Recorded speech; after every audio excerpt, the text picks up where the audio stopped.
नमस्कार, मैं अजय आपका स्वागत करता हूं और आप देख रहे हैं न्यूज़ आप तक 24 मध्य प्रदेश का हिंदी न्यूज़ चैनल।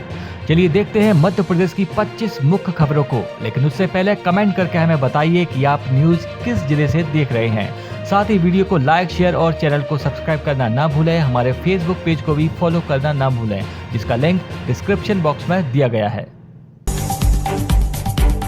आचार संहिता के बीच आज खाते में आएंगे 1250 रुपए। 1.29 करोड़ महिलाओं को मिलेगा लाभ। लोकसभा चुनाव की आचार संहिता के बीच आज 1.29 करोड़ महिलाओं के बैंक खाते में लाडली बहना योजना की राशि डाली जाएगी। बता दें कि हर माह की 10 तारीख को यह राशि डाली जाती है, लेकिन गुड़ी पड़वा पर्व को देखते हुए इस बार सरकार ने 5 दिन पूर्व महिलाओं के खाते में 1250 रुपए डालने का फैसला किया है। मुख्यमंत्री मोहन यादव ने अपने एक्स हैंडल पर पोस्ट कर कहा कि मेरी प्यारी लाडली बहनों, तुम खुश रहो, यही तुम्हारे भैया का प्रयास है। मुझे इस बात की प्रसन्नता है कि इस बार तुम्हारे खाते में लाडली बहना योजना की राशि 5 दिन पहले आ रही है। आप सभी बहनों को बधाई, शुभकामनाएं।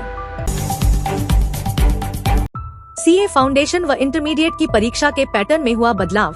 Institute of chartered accountant of India (ICAI) ने अहम घोषणा की है, जिसमें सीए फाउंडेशन और इंटरमीडिएट की परीक्षा के पैटर्न में बदलाव की घोषणा की है।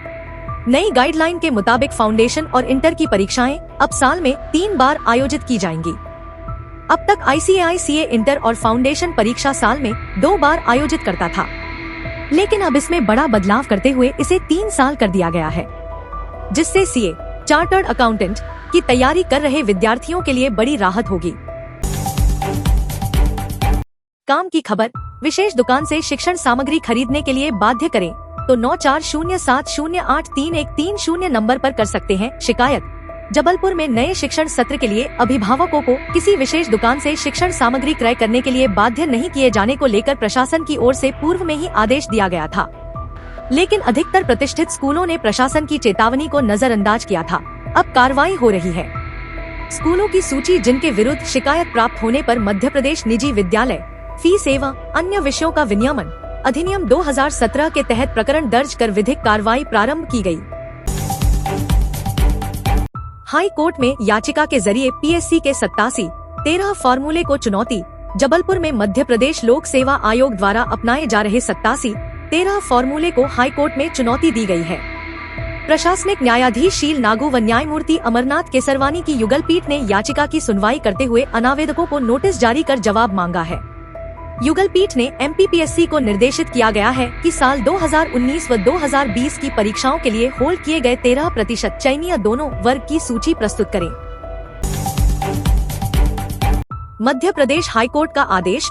1 दर्जन से अधिक होमगार्ड्स को कॉल ऑफ देने पर रोक। जबलपुर हाई कोर्ट ने 1 दर्जन से अधिक होमगार्ड सैनिकों को 2 माह का कॉल ऑफ देने पर अंतरिम रोक लगाते हुए उन्हें सेवा में बने रहने की अनुमति दी। गुरुवार को सुनवाई के बाद प्रशासनिक न्यायाधीश शील नागू व न्यायमूर्ति विनय सराफ की युगल पीठ ने मामले को सुनवाई के लिए स्वीकार कर पूर्व में लंबित प्रकरणों के साथ संलग्न करने के निर्देश दिए। मामले पर अगली सुनवाई 8 अप्रैल को होगी। जबलपुर में जिन सीटों पर गरीब बच्चों को निःशुल्क प्रवेश का प्राविधान वहीं कर रहे उगाही।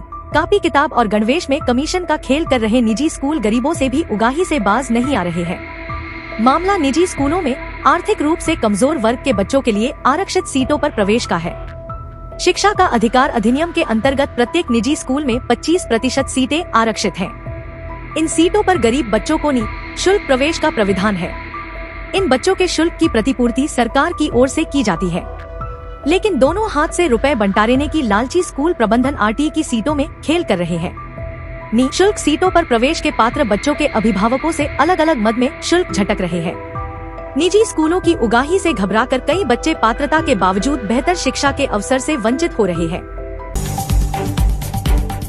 कूलर न खिड़कियों पर पर्दे, गर्मी पिच झेलने को मजबूर मरीज।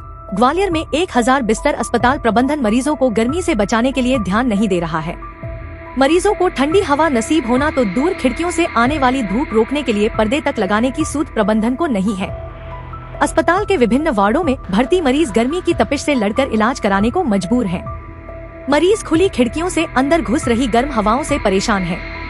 ऐसा नहीं कि सरकार ने इन मरीजों की सुविधा का इंतजाम नहीं किया, लेकिन अस्पताल प्रबंधन की अनदेखी से मरीज परेशान हैं। भोपाल में चुनाव ड्यूटी रद्द कराने अधिकारियों कर्मचारियों ने लगाई 1000 अर्जियां। जिले में लोकसभा चुनाव की ड्यूटी रद्द कराने के लिए कलेक्ट्रेट में अर्जियां पहुंचनी शुरू हो गई हैं।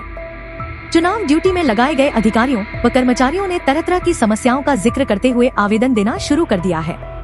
अब तक लगभग 1000 अर्जियां पहुंच चुकी हैं, लेकिन इन पर कोई निर्णय अभी नहीं लिया गया है। बताया जा रहा है कि प्रशिक्षण खत्म होने के बाद इन सभी अर्जियों पर निर्णय लिया जाएगा।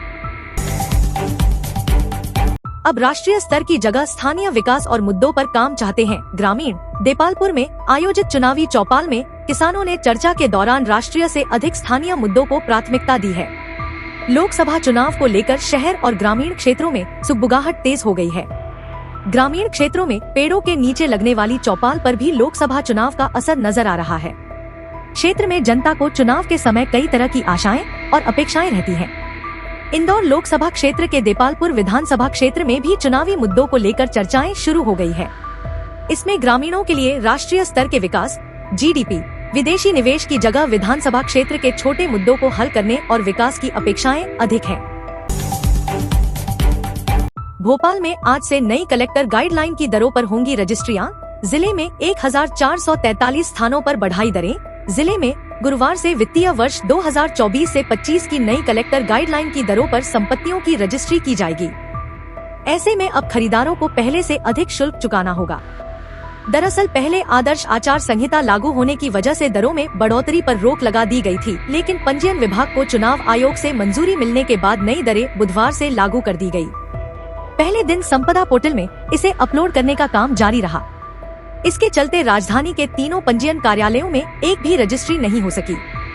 हालांकि पंजीयन विभाग के पोर्टल संपदा के मुताबिक प्रदेश भर में 400 रजिस्ट्रियां दर्ज हुई हैं। भोपाल में कॉपी किताब और यूनिफॉर्म को लेकर पालकों को लूट रही दुकानों पर प्रशासन ने कसा शिकंजा। 2 दुकानदारों के खिलाफ कार्रवाई। जिले में स्कूलों के साथ मिलकर कोर्स, कॉपी और ड्रेस बेचकर पालकों को लूटने वाले दुकानदारों पर प्रशासन ने शिकंजा कसना शुरू कर दिया है। पिछले दिनों सामने आई शिकायतों पर मुख्यमंत्री डॉक्टर मोहन यादव ने संज्ञान लेते हुए सभी जिला कलेक्टर को कार्रवाई के आदेश दिए थे। इसी के बाद कलेक्टर कौशलेंद्र विक्रम सिंह के निर्देश पर 3 सदस्यीय टीम का गठन किया गया। यह टीम बुधवार को एमपी नगर स्थित बुक्स एंड बुक्स व स्नेह बुक सेंटर पर पहुंची। टीम ने पंचनामा तैयार कर जांच प्रतिवेदन बनाकर डीईओ के माध्यम से एसडीएम लक्ष्मीकांत खरे व कलेक्टर को भेज दिया है। इसके आधार पर स्कूल प्रबंधन और बुक सेलर के खिलाफ कार्रवाई की जाएगी। राहुल गांधी के आरोपों पर शिवराज का पलटवार। बोले, लोकतंत्र या संविधान नहीं, कांग्रेस खतरे में है। लोकसभा चुनाव की गहमागहमी के बीच नेताओं के बीच सियासी आरोप प्रत्यारोप का खेल तीव्र होता जा रहा है। कांग्रेस के राष्ट्रीय अध्यक्ष मल्लिकार्जुन खड़गे और पूर्व अध्यक्ष राहुल गांधी समेत कई नेता मोदी सरकार पर तानाशाही का आरोप लगाते हुए लगातार ऐसे बयान दे रहे हैं कि यह लोकतंत्र और संविधान को बचाने का चुनाव है। शुक्रवार को पूर्व मुख्यमंत्री व विदिशा सीट से भाजपा प्रत्याशी शिवराज सिंह चौहान ने इस पर प्रतिक्रिया देते हुए कांग्रेस नेताओं को जमकर घेरा। भोपाल स्थित अपने आवास पर मीडिया कर्मियों से चर्चा करते हुए शिवराज ने कहा कि कांग्रेस और उसके नेता बार बार यह रट लगा रहे हैं कि लोकतंत्र खतरे में है, संविधान खतरे में है। लेकिन हकीकत यह है कि लोकतंत्र खतरे में नहीं है, संविधान भी सुरक्षित हाथों में है।